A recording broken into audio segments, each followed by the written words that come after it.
Hello everyone, welcome to my channel Divine Gyanam.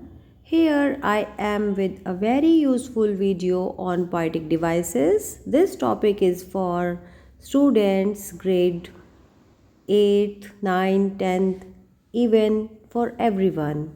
So must watch for easy to understand. Let's start. What are poetic devices?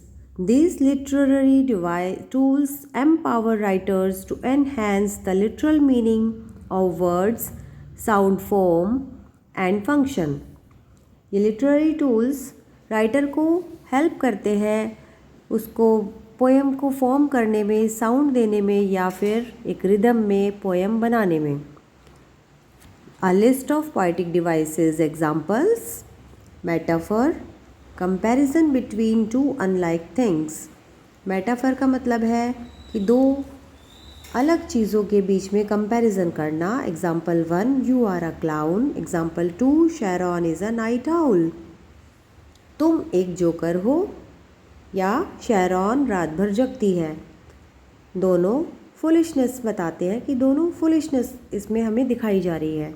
Another example, my mom has a heart of gold. मेरी मम्मा का दिल बहुत अच्छा है. तो यहाँ पर हम उनकी अच्छाई बता रहे हैं. तो एग्जाम्पल कंपैरिजन का कोई भी हो सकता है, अच्छा या बुरा. Second, personification. The non human objects are portrayed in such a way that we feel they have the ability to act like human beings, such as the sky weeps. Second one, the leaves waved in the wind. Personification में हम non human being जो होते हैं उनको ऐसे चित्रित करते हैं जैसे कि वो ह्यूमन बीइंग की तरह एक्ट कर रहे हैं. जैसे sky weeps.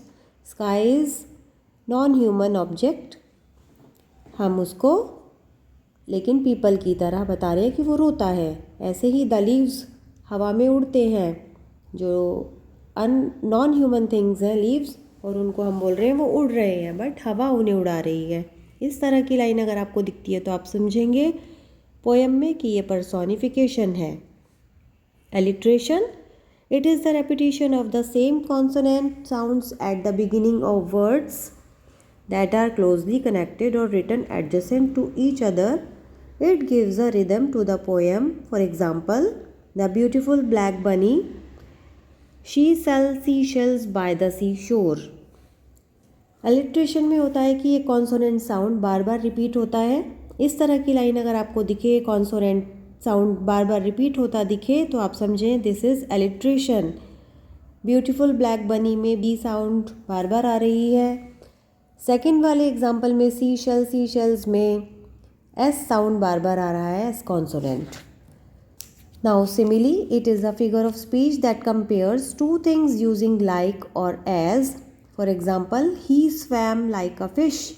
Second example, you are sweet like a candy. Simile में एक फिगर होती है जो बार बार बोली जाती है, जैसे कि वह फिश की तरह तैरता है या फिर तुम कैंडी की तरह मीठे हो. हम लाइक और एज यूज़ करते हैं तो वो सिमिली होता है. आप समझ जाइए ये सिमिली है. It's very easy to understand. Fifth one, repetition. It is literary device that repeats the same words or phrases a few times to make an idea clearer. एक कोई भी सेम वर्ड बार बार रिपीट होता है अगर poem में, या फिर कोई फ्रेज या फिर कोई एक लाइन, मतलब फ्रेज का मतलब लाइन बार बार अगर आपको पोएम में दिखाई देती है वो, और वो किस लिए होती है कि हमारा आइडिया क्लियर हो जाए.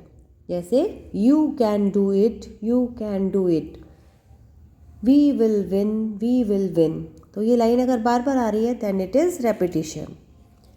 Refrain, a short part of a song और a poem that is repeated especially at the end of each longer part और any phrase that is often repeated. Refrain का मतलब है कि अगर कोई भी एक लाइन बार बार रिपीट हो रही है, जैसे वो भी स्टैंजा के किसी एक, उसमें 3 स्टैंजा है और हर बार हर स्टैंजा के लास्ट में वो लाइन आ रही है, इसका मतलब वो रिफ्रेन है. The art of living isn't hard to master, ये इसका एग्जाम्पल है. ऐसे ही बहुत सारे एग्जाम्पल्स हैं मैंने एक आपको एग्जाम्पल, ये लाइन मैंने ली है। This line is taken from the poem one art written by Elizabeth Bishop, और it is coming again and again in the poem. ये पोएम में लाइन बार बार आ रही है, so it is the part of refrain, यानी कि पोएम का ये पार्ट रिफ्रेन कहलाएगा। अगर ये लाइन आपको ऐसे कोई भी लाइन दिखे जो बार बार रिपीट हो रही है, आप इस पोएम को देखना, आप समझ जाओगे दिस इज़ रिफ्रेन।